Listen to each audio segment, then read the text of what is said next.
انتہائی قربت کے لمحوں میں بھی وہ خاموش ہی رہتا تھا۔ اس کی دسترس میں کوئی ایسا گلاب لمحہ نہیں تھا جب وہ شاہ میر کو محبت سے مغلوب ہو کر دیکھ پائی ہو۔ یوں لگتا تھا کہ اس کی شادی ایک روبوٹ سے ہو گئی ہے جو گن گن کر الفاظ ادا کرتا ہے۔ پہلے پہل اس کو غصہ آتا تھا، مگر اب دل دکھنے لگا تھا۔ اس کی زندگی اتنی بے رنگ کیوں تھی؟ اور اس کا جواب شاہ میر کے سرد رویے کے سوا کچھ نہ تھا۔ حوریہ کے میکے میں بس اس کا ایک بھائی ہی تھا، جبکہ اس کے ماں باپ بچپن میں ہی وفات پا چکے تھے۔ ننیال میں پرورش پانے کے بعد صدام بھائی نے جلد ہی اپنے والد کی چھوڑی ہوئی دکان کو استعمال میں لاتے ہوئے گارمنٹس کا کاروبار شروع کیا، اور اس میں اتنی ترقی کی کہ اب وہ ایک بوتیک چلا رہے تھے۔ بھابھی بھی وہیں ہوتی تھیں۔ یہ جوڑا شادی کے 10 سال گزرنے کے بعد بھی اولاد کی نعمت سے محروم تھا، مگر اللہ کی رحمت سے نا امید نہیں تھا۔ تانیہ کے تحفے کے لیے وہ مارکیٹ نہیں گئی، بلکہ اس کے پاس ایک سوٹ رکھا تھا جو کہ اس نے پچھلے سال خریدا تھا، مگر اس کو پہن نہیں سکی۔ دل ہی نہیں چاہا، اس کو کون سا اپنے شوہر کی نظر التفات میسر تھی، تو وہی سوٹ تانیہ کے لیے رکھ لیا۔ اگلے روز وہ شایان کا رشتہ دیکھنے اکبر صاحب کے ڈائننگ روم میں بیٹھے تھے۔ بات چیت کے دوران ہی حوریہ کو اندازہ ہو گیا تھا کہ یہ لوگ کافی سلجھے ہوئے ہیں، جبکہ لڑکی جس کا نام ردا تھا بہت خوش شکل ہونے کے ساتھ ساتھ خوش اخلاق بھی تھی۔ وہ لوگ آتے ہوئے ردا کی تصویر لے کر آئے تھے تاکہ شایان کو دکھا سکے، اور توقع کے عین مطابق اس کو کوئی اعتراض نہیں تھا۔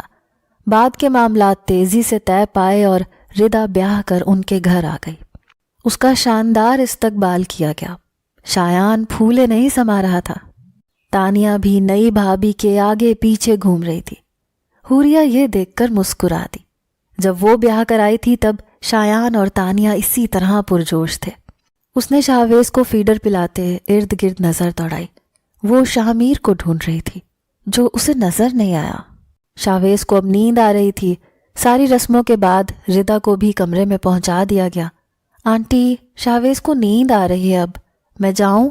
کوئی کام تو نہیں ہے؟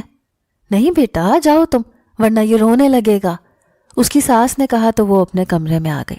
واش روم سے پانی گرنے کی آواز آ رہی تھی۔ موسم اب بدل گیا تھا، مگر شاہ میر رات کے 11:30 بجے نہا رہا تھا۔ حوریہ نے بے اختیار جھرجھری لی۔ شاہویز کو تھپک تھپک کر سلاتے وہ خود نیند سے جھول رہی تھی۔ ابھی زرق برق لباس بھی چینج کرنا تھا۔ گھنے سیاہ بال کندھوں پر بکھیرتے ہوئے پوری کمر کو ڈھانپے ہوئے تھے۔ اس نے بیڈ گراؤنڈ سے اپنا سر ٹکایا اور آنکھیں موند لیں۔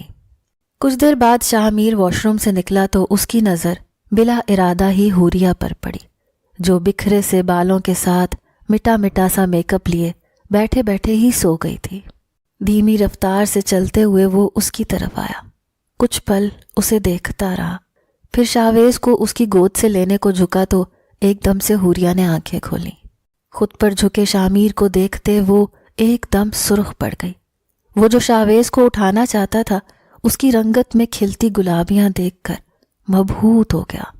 نیند کے خمار سے بوجھل آنکھیں، اس پر گھنی پلکیں، حیا سے لرزتے ہونٹ، کچھ بھی نظر انداز کیے جانے کے قابل نہ تھا۔ اس سے پہلے کہ وہ کوئی پیش قدمی کرتا، شاہویز نیند میں ہی رونے لگا، تو وہ اسے اٹھا کر تھپکتی ہوئی روم میں ٹہلنے لگی۔ لب بھینجتے شاہ میر نے اپنا موبائل سائڈ ٹیبل سے اٹھایا اور ٹیرس کی طرف بڑھ گیا۔ حوریہ نے اس کی پشت کو تکتے گہری سانس بھری۔ اس کی گہری نظروں کا ارتکاز وہ سہ نہیں پاتی تھی۔ اگر جو کبھی وہ مکمل مہربان ہو تو جانے کیا ہو، خدا خیر کرے۔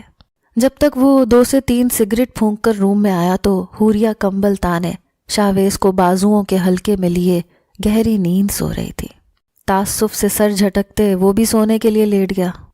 شایان اور ردا کی باتوں سے صاف پتہ چلتا تھا کہ ان دونوں میں ذہنی ہم آہنگی ہے، اور جس طرح شایان اس کے نخرے اٹھاتا تھا، حوریہ انہیں نظر بھر کر بھی نہیں دیکھتی تھی۔ وہ نہیں چاہتی تھی کہ اس کی گہری نظر ان کی خوشیوں کو گہن لگائے۔ وہ دونوں ایک ساتھ کتنے مکمل اور خوشحال نظر آتے تھے کہ حوریہ ان پر رشک کر کے رہ جاتی۔ شادی کے کچھ روز بعد ہی دعوتوں کے اختتام پر شایان اور ردا ہنی مون کے لیے شمالی علاقہ جات سدھار گئے، مگر جانے سے پہلے ردا انجانے میں اس کے زخم کریدنے لگی۔ بھابھی آپ لوگ ہنی مون پر کہاں گئے تھے؟ اس کا سوال سن کر حوریہ پھیکا سا مسکرا دی۔ شاہ کو آفس سے چھٹیاں ہی بہت کم ملی تھیں تو جا ہی نہیں پائے۔ ارے مگر آپ نے کہنا تھا نا، شادی کے بعد شروع کے دن ہی تو ہوتے ہیں کہ دو لوگوں کو موقع ملتا ہے ایک دوسرے کو سمجھنے کا، کیونکہ پھر تو جیسے جیسے شادی پرانی ہوتی جاتی ہے اس کا چارم بھی دھیما پڑنے لگتا ہے۔ مگر آپ کو پتہ ہے شایان کہتے ہیں میں تب بھی تمہارے لیے پائل لا کر خود تمہیں پہناؤں گا جب میرے گھٹنوں میں درد ہوگا۔ بات کے اختتام پر آنکھیں مینچ کر ہنستی ردا کو حوریہ نے حسرت سے دیکھا تھا اور پھر ایک دم نگاہیں پھیرتے ماشاء اللہ کہا تھا۔ شایان تمہاری طرح ہی زندہ دل ہے، اللہ تم دونوں کو ایسے ہی خوش رکھے۔ صدقے دل سے دعا دیتی وہ وہاں سے اٹھ گئی، مگر اس کا دل بہت اداس ہو گیا تھا۔ یا اللہ، میں حسد نہیں کر رہی، مگر شاہ میر ایسے کیوں نہیں ہے؟ اور مجھے خدا نہ خواستہ آپ کی تقسیم سے اختلاف نہیں ہے، مگر انسان ہونا، رویے تکلیف دیتے ہیں۔ وہ دل ہی دل میں اللہ سے مخاطب تھی، ساتھ ہی ساتھ کچن کا کام بھی کیے جا رہی تھی۔ کچھ دنوں سے وہ اپنے میکے جانے کا سوچ رہی تھی، مگر ردا اور شایان ابھی لوٹے نہیں تھے، تانیہ کے ایگزامز چل رہے تھے، اس لیے اس کی ساس نے جانے سے منع کر دیا تھا۔ وہ زندگی کے جمود سے تنگ آ گئی تھی۔ ایک جیسے دن رات، کوئی نیا پن نہیں، کوئی تازگی نہیں۔ کبھی کبھی اس کو خود پر بھی مشین ہونے کا گمان لگتا تھا۔ شامیر کی وہی روٹین تھی، بلا ضرورت بات نہ کرتا اور شاذ و نادر رات کی تاریکی میں چند پل قربت کے نواز دیتا، تو حوریہ کو اپنی ذات بہت ارزاں لگتی۔ شایان اور ردا واپس آ چکے تھے اور دونوں پر ایک دوسرے کی محبت کا کیا خوب نکھار آیا تھا۔ ردا بات بے بات کہے لگاتی تو اس کی دلی خوشی کا اظہار ہوتا۔ شاہویز بڑا ہو رہا تھا تو اس کی ذمہ داریاں بھی بڑھ گئی تھیں۔ ایک روز اچانک ہی ان کی پڑوسن ملنے چلی آئی، چونکہ یہ وہی تھی جس کے توسط سے ردا اور شایان کا رشتہ طے پایا تھا، تو شاہ میر اور شایان کی بھی ان سے لیک تھی۔ سب لاؤنج میں بیٹھے تھے۔ ردا کچن میں مہمانوں کی آؤ بھگت میں مصروف تھی، جبکہ حوریہ اپنے روم میں شاہویز کو سلا کر کچن میں آئی۔ بھابھی میں نے کباب فرائی کر دیے ہیں، چائے بھی بن گئی ہے، آپ پلیز سرو کر دیں گی؟ ہاں کیوں نہیں، مگر تم کہاں جا رہی ہو؟ میں بس ابھی آتی ہوں۔ اس کے پوچھنے پر ردا کہتی ہوئی اپنے کمرے میں چلی گئی تو اس نے سب لوازمات ٹرے میں سیٹ کیے اور اسے لاؤنج میں لے آئی۔ سب کو چائے دینے کے بعد جب وہ کباب سرو کر رہی تھی تب ردا آ گئی اور اس کے آتے ہی سب اس کی طرف متوجہ ہو گئے۔ وہ لگ ہی اتنی پیاری رہی تھی۔ شایان تو آنکھوں میں محبت کا جہان لیے اسے نہار رہا تھا۔ شامیر نے نظریں ہٹاتے کباب کی طرف توجہ مبذول کی۔ ماشاء اللہ، بہت پیاری لگ رہی ہو، ایسے ہی سجی سنوری اچھی لگتی ہے سہاگنیں۔ بھائی یہ حوریہ تو پچھلی صدی کی لگتی ہے مجھے، سادہ سے کپڑے، کوئی ہار سنگار نہیں۔ کیوں بھائی شاہ میر، حوریہ کو کہا کرو نا بناؤ سنگھار کے لیے، یہی تو عورت کی شان ہوتی ہے کہ وہ اپنے شوہر کے لیے بنے سنورے۔ کیوں سریا، ٹھیک کہا نا میں نے؟ شاہ میر کو مخاطب کرتے کرتے وہ اس کی ساس سے رائے لینے لگی۔ میں نے منع تھوڑی کیا ہے، اپنی مرضی کی مالک ہے، جو چاہے کرے۔ سنجیدہ لہجے میں کہتے شاہ میر نے چائے کا کپ لبوں سے لگایا۔ ہاں یہ سادہ ہی رہتی ہے، اس کو پسند نہیں بننا سنورنا۔ میں تو خود کہتی ہوں کہ شوہر گھر آئے تو بیوی اتنی فریش ہونی چاہیے کہ بندے کا جی خوش ہو جائے، تھکاوٹ اتر جاتی ہے شوہر کی، مگر نہیں بھائی، اس کو پسند ہی نہیں ہے۔ حوریہ چائے کے گھونٹ بھرتی، خود پر ضبط کیے مسکراتی رہی۔ شاہ میر نے بغور اسے دیکھا، جو بہت مشکل سے وہاں بیٹھی محسوس ہوتی تھی۔ رات کو جیسے ہی شاہ میر کمرے میں آیا تو اس کو شیشے کے آگے بال سلجھاتے ہوئے دیکھا۔ اگر مسز وقاص کی باتیں اتنی ہی بری لگ رہی تھیں تو پہننے اوڑھنے کا سلیقہ سیکھ لینا تھا۔ اپنی پسند کو بہتر کرو، واقعی تم پر کسی عمر رسیدہ عورت کا گمان ہوتا ہے۔ ایک جھٹکے سے شاہ میر کی طرف مڑتے حوریہ نے اس کو اچنبھے سے دیکھا۔ آپ کو پتہ ہے بیوی کی خوبصورتی اس کے شوہر کی نظر میں پوشیدہ ہوتی ہے۔ ٹھنڈے لہجے میں اس کی بات پر شاہ میر نے بھویں سکیڑی، جیسے اسے بات سمجھ ہی نہ آئی ہو۔ آہاں، کیسے؟ ذرا وضاحت تو کرو، دانت پیستے شاہ میر نے کہا۔ اصل میں اس سے یہ برداشت نہیں ہو رہا تھا کہ وہ آگے سے بولی ہے۔ اس کے خیال کے مطابق اس کی بیوی بس چپ چاپ اس کا گھر اور بچہ سنبھالنے کے لیے تھی، اور مسز وقاص کی باتوں سے اسے شرمندگی بھی ہوئی تھی، کیونکہ حوریہ کی ظاہری حالت ردا کے سامنے ایک نوکرانی جیسی ہی لگ رہی تھی۔ مجھے کون دیکھتا ہے جو میں بناؤ سنگھار کروں؟ کون ہے جو مجھے سراہے گا؟ کیا میرا شوہر، جس کو یہ یاد ہے کہ اس کے بچے کی ایک عدد ماں ہے، مگر اس کو یہ کبھی یاد ہی نہیں تھا کہ پہلے وہ بیوی ہے آپ کی۔ یہ سب چونچلے مجھ سے نہیں ہوتے، اس نے نخوت سے کہا تو وہ ہنس دی، اور اس کی ہنسی میں جیسے ٹوٹے کانچ کی چبھن تھی۔ کیا چاہتی ہو تم؟ تمہارے پہلو سے لگ کر بیٹھا تمہارے حسن کو نہارتا رہوں؟ آپ کو پتہ ہے کیا، مجھے اب کوئی خواہش ہی نہیں رہی۔ اچھی بات ہے، ہونی بھی نہیں چاہیے۔ شامیر نے اس کے دو بدو جواب دینے پر تحیر زدہ ہو کر اسے گھورا، جبکہ وہ اس کے ایسے سپاٹ لہجے میں دیے جواب پر کچھ پل کے لیے چپ کی چپ رہ گئی۔ دکھ اور بے بسی سے اس کی طرف دیکھتے اس نے آنکھوں سے نکلنے والے آنسو کو مسکراتے ہوئے صاف کیا۔ وہ اس وقت اتنی ٹوٹی ہوئی لگ رہی تھی کہ شامیر کو اس پر ترس سا آیا۔ کیا مانگتی تھی وہ لڑکی اس سے؟ بس اس کی توجہ اور پیار، مگر دوسرے ہی پل وہ سر جھٹکتے سگریٹ پھونکتے ٹیرس پر چلا آیا۔ انہی دنوں اسے اپنے بھائی کے ہاں خوشخبری ملی۔ 10 سال بعد اللہ تعالیٰ نے کرم کیا تھا تو وہ بے حد خوش تھی۔ بھابھی کی چونکہ پہلی پریگننسی تھی تو اپنی طبیعت کی وجہ سے وہ بوتیک جانا بھی چھوڑ چکی تھی۔ درمیان میں 1-2 بار اس نے وہاں چکر لگایا تھا، مگر اب سعدیہ بھابھی کا 9واں مہینہ شروع ہو چکا تھا۔ صدام بھائی سے بات ہوئی تو انہوں نے ریکویسٹ کی کہ بھابھی کے پاس رہنے آ جاؤ۔ گو کہ سعدیہ کا میکہ اسی شہر میں تھا، مگر صدام اس موقع پر چاہتا تھا کہ اس کی بہن آئے، کیونکہ اس کے ہونے والے بچے کی ددیال سے تو صرف ایک حوریہ ہی تھی۔ تو اس نے سوچا میکے گئے بھی کافی عرصہ ہو گیا ہے، وہ اگر جاتی بھی تھی تو محض 2-3 دن کے لیے، کیونکہ اس کی ساس کا شاویز کے بغیر دل نہیں لگتا تھا۔ مگر اب ایک معقول وجہ تھی وہاں رہنے کی، تو اس نے اپنے جانے کی ساری تیاری مکمل کی۔ رات کو شامیر آیا تو اس نے سوچا کہ آنٹی کے سامنے جانے کی بات کرے گی تاکہ وہ کوئی سڑا ہوا جواب نہ دے۔ رات کے کھانے پر سب ڈائننگ ٹیبل پر بیٹھے تھے جب حوریہ نے سرسری لہجے میں بات کا آغاز کیا۔ ہاں ہاں بیٹا، ضرور جاؤ، تم خیال نہیں کرو گی تو کون کرے گا بھلا؟ اکلوتی بھابھی ہے تمہاری۔ شامیر، تم اسے چھوڑ آنا اس کے بھائی کی طرف، رہ لے گی وہاں یہ 2-3 ماہ۔ 2-3 ماہ؟ اتنا لمبا عرصہ رہنے کی کیا ضرورت ہے بھلا؟ ماتھے پر بل ڈالے شامیر نے اعتراض کیا۔ تمہیں نہیں پتا کچھ، اپنی بھابھی کو سنبھال لے گی حوریہ۔ ویسے بھی بھائی کے ہاں پہلی خوشخبری ہے، شادی کے اتنے عرصے بعد۔ اللہ خیر خیریت سے رکھے زچہ و بچہ کو۔ محبت سے اس کی ساس نے کہا تو حوریہ نے انہیں تشکر سے دیکھا، اور شامیر اپنی امی سے بحث کرنے کی سوچ بھی نہیں سکتا تھا تو اسی لیے چپ ہو گیا۔ اتنے سارے دن بھابھی، ہم کیسے رہیں گے اپنے شاویز کے بغیر؟ اور بھائی بھی تو مس کریں گے آپ کو، کیوں بھائی؟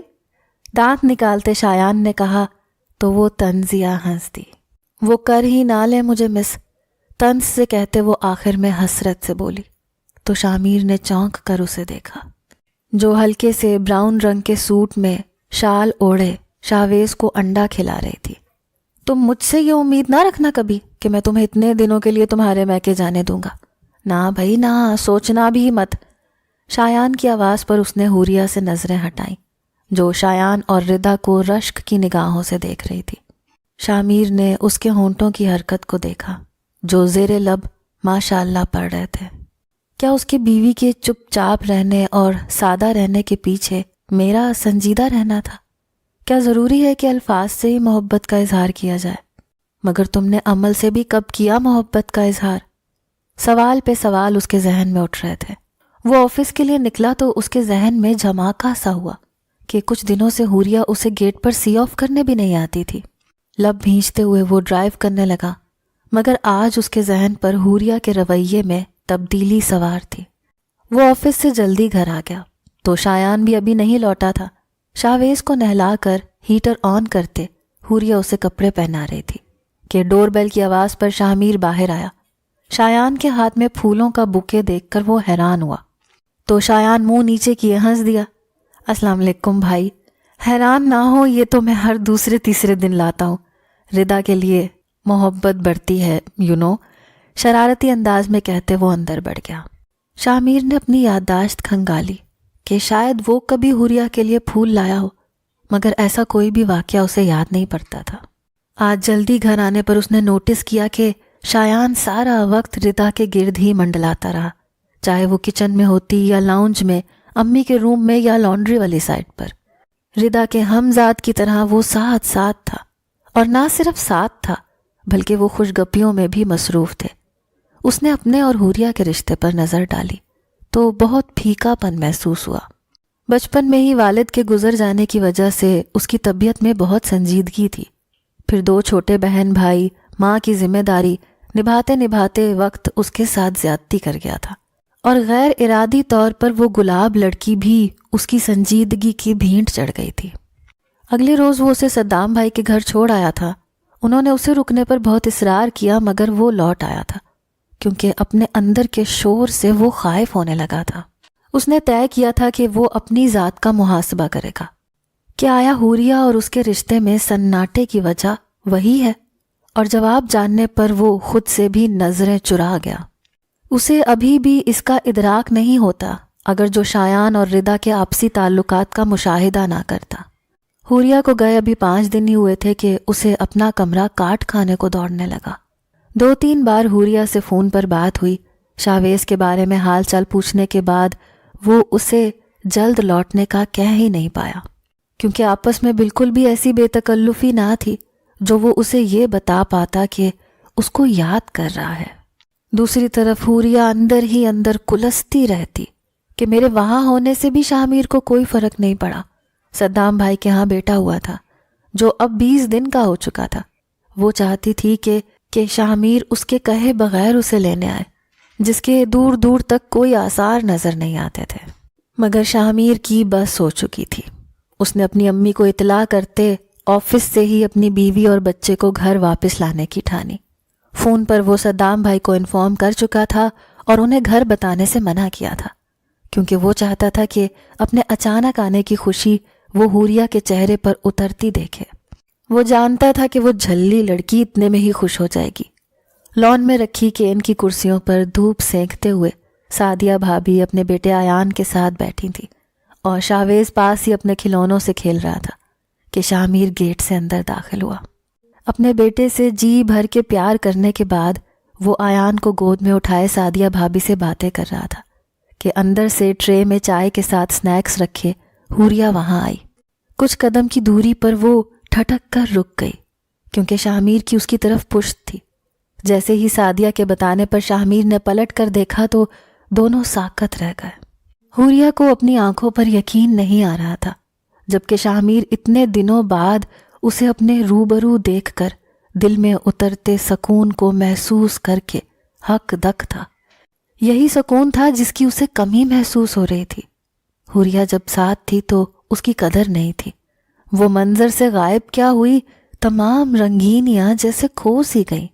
السلام علیکم، شاہ میر نے ہی سلام میں پہل کی تو وہ جیسے ہوش میں آئی، آگے بڑھتے ٹرے رکھ کر سلام کا جواب دیا۔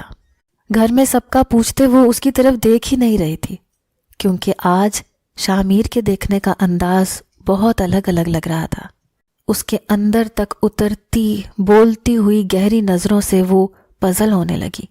رات کا کھانا سعدیہ اور اس نے مل کر بنایا تھا۔ کھانا کھانے کے دوران بھی اس نے شاہ میر سے کوئی بات نہیں کی، کیونکہ اس کے تو آج مزاج ہی نرالے تھے۔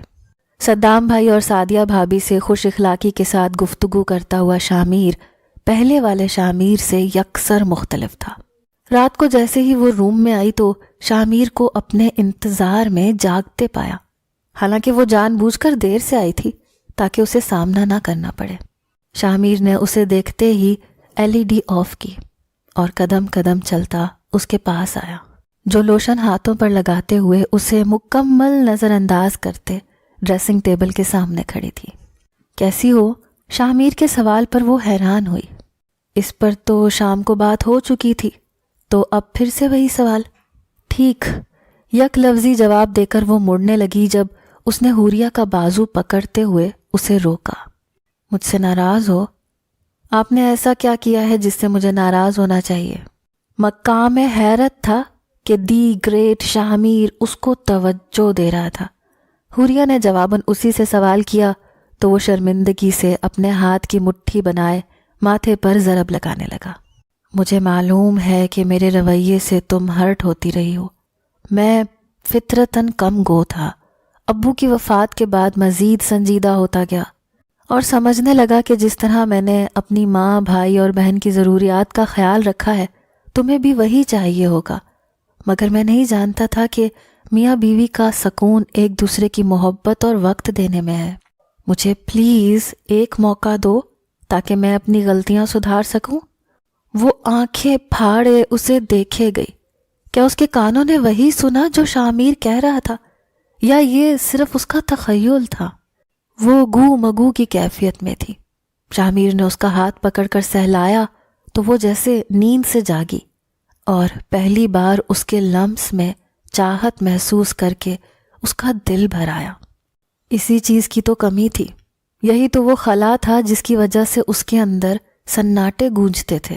یکا یک اس کی آنکھیں بھر آئیں تو شاہمیر کو مزید تعصف نے آ گھیرا۔ گزرا وقت واپس نہیں آ سکتا، مگر میں وعدہ کرتا ہوں آنے والا کل بہت خوبصورت ہوگا۔ اس کے گرد اپنا حصار بناتے ہوئے وہ بولا تو حوریہ طمانیت سے مسکرا دی۔